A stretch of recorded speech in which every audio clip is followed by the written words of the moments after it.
trouvais pas forcément ma place dans le civil. J'avais envie de me dépasser, de me prouver que je pouvais le faire.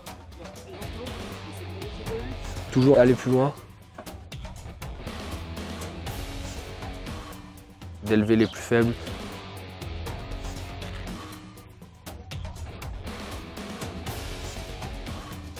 Le corps, s'il suit plus, on continue jusqu'au bout et on s'arrête pas.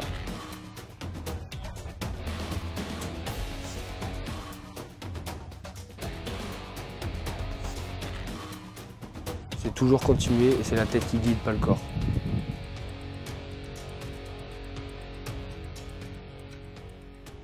C'est ce que je suis venu chercher. Au cœur de l'Isère, les jeunes recrues du 93e régiment d'artillerie de montagne sont formés au camp de Chambaran. 6 semaines de formation pour un changement de vie radical. Tout comme la devise de leur régiment, leur corps et leur esprit doivent devenir de roc et de feu.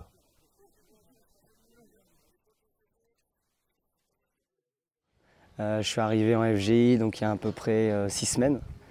Au début, on ne se connaissait pas tous. Et à force de rester avec tous les gens de la section, on a appris à les connaître et c'est devenu des frères. Maintenant, on avance tous ensemble, on s'aide dans les moments difficiles. Ce que j'espère trouver au sein de l'institution, c'est l'esprit de corps. C'est l'une des bases des métiers de militaire. Avancer ensemble. Tout seul, on avance, mais pas aussi loin qu'à plusieurs. Alors, selon moi, le dépassement de soi, c'est aller toujours plus loin. Même quand le corps ne peut plus, la tête prend les commandes, on va dire, et on arrive à avancer le plus possible. Alors, mes objectifs après cette formation, c'est de faire carrière, ça me plairait beaucoup, voyager. En plus, j'ai la chance d'avoir un bon régiment, donc essayer de voyager, ça peut être intéressant, moi qui n'ai pas encore voyagé dans ma vie. En termes d'état d'esprit, j'attends des engagés volontaires, un dévouement total dans la formation et une implication forte. On emmène les jeunes engagés à dépasser leurs limites avec de l'exigence. Donc on va chercher en permanence à vérifier, à contrôler ce qu'ils font. Donc on va chercher à qu'ils dépassent leurs limites par ça. On cherche également à leur transmettre la valeur du dépassement de soi, donc sur les différentes séances de sport, mais également sur le combat, ou dans différentes conditions, des conditions climatiques qui peuvent être exigeantes, on cherche à qu'ils se dépassent en permanence. Et enfin, on cherche à leur inculquer la valeur de l'esprit de cordée, qui est propre aux troupes de montagne et qui se rapproche complètement de l'esprit de l'armée de terre. Unique régiment d'artillerie de montagne de l'armée française, le 93e RAM est créé à Grenoble le 1er janvier 1924. Il descend des batteries alpines de la Première Guerre mondiale qui transportaient le fameux 65 de montagne à dos de mulet dans de nombreux combats. Le régiment se distingue particulièrement en 1944 lors des combats les plus hauts d'Europe, au col du Midi, à plus de 3500 mètres d'altitude. Ici, à plus de 2700 mètres, une école de pièces, aussi tranquillement que sur un terrain de manœuvre. Malgré les défis, il maintient constamment sa capacité opérationnelle. Engagé 4 hivers consécutifs en Afghanistan puis en Afrique de l'Ouest, le 93 s'illustre ensuite en Irak en fournissant un appui à la manœuvre offensive contre Daesh. Spécialisés dans le combat en milieu montagneux et par conditions climatiques extrêmes, les soldats du 93 apprennent à leurs recrues ces techniques nécessaires.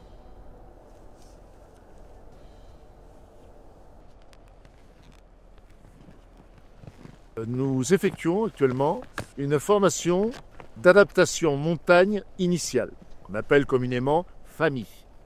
4 semaines de formation. La première semaine qui est dédiée aux petits skieurs, on appelle cette semaine la semaine des petits skieurs, où en fait on leur apprend les rudiments, la base du ski, et ensuite on enchaîne sur 3 semaines. C'est en fait le soldat doit savoir se déplacer en ski, savoir stationner, ce qu'on appelle vivre en montagne, et savoir utiliser ces armes.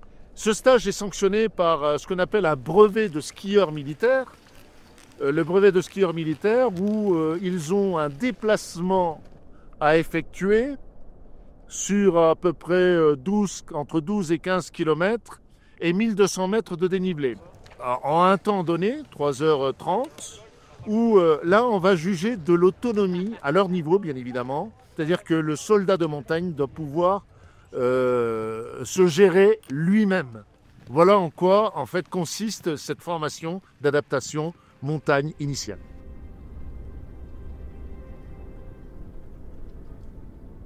Les difficultés principales que vont rencontrer les stagiaires, ça va être par exemple la rusticité, donc le froid. Quand on est sur un col avec le vent, on a rapidement froid, on est exposé au risque d'engelure. Ça va être le fait de suivre l'effort physique, dans le fait de monter en pau, sur des fois des pentes assez raides.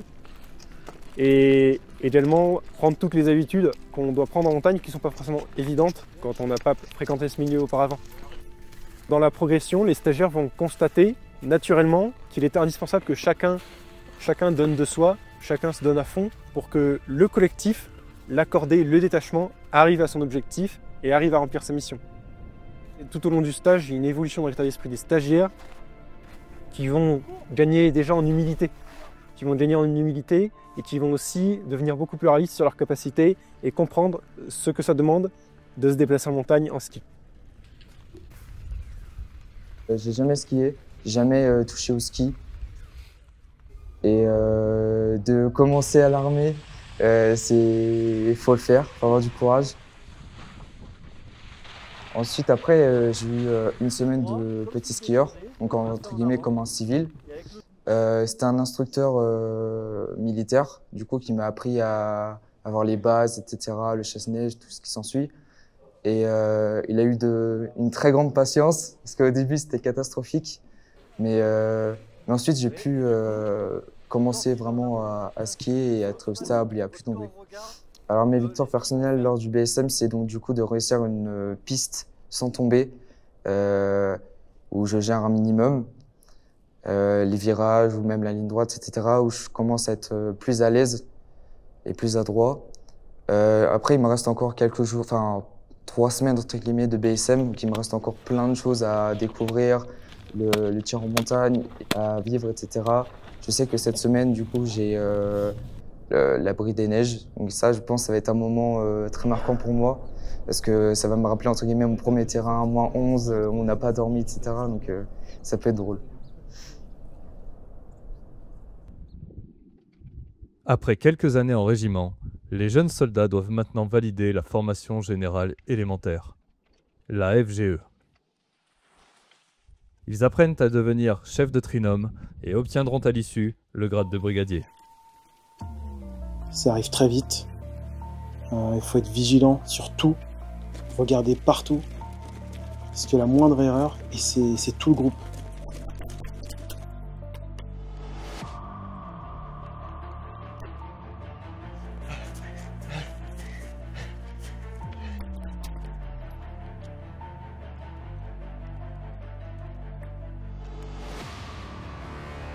Je n'avais jamais fait de combat de tranchée. On doit rester vigilant et concentré car l'ennemi peut arriver à n'importe quel moment. On doit restituer ce qu'on a vu en cours. Je suis actuellement du coup en formation générale élémentaire pour par la suite passer brigadier. Pendant ces 7 semaines, on va être mis à l'épreuve. On va apprendre la rusticité. On va apprendre comment commander les premières classes. Le plus éprouvant, c'est le côté sportif qui est enchaîné directement avec la rusticité. On ne dort pas beaucoup et le combat qu'on a fait dans les tranchées à Chambaran, c'était vraiment sympa. Ma première fois en tant que chef d'équipe au combat, j'ai trouvé ça vraiment bien parce que du coup, c'est nous, on prend les initiatives, c'est nous, on décide comment nos premières classes vont fonctionner, vont avancer. Et du coup, c'est bien. Forts d'un savoir-être et d'un savoir-faire précieux, les jeunes soldats des montagnes regardent la suite de leur carrière avec excitation. Le 93 leur offre autant d'aventures que d'opportunités. Certains artilleurs envisagent de passer sous-officier, d'autres postulent à des stages qualifiants. De vraies plus-values dans leur carrière. De véritable escalier social, l'engagement au 93 permet aux plus motivés de gravir les échelons à la manière d'un col de montagne.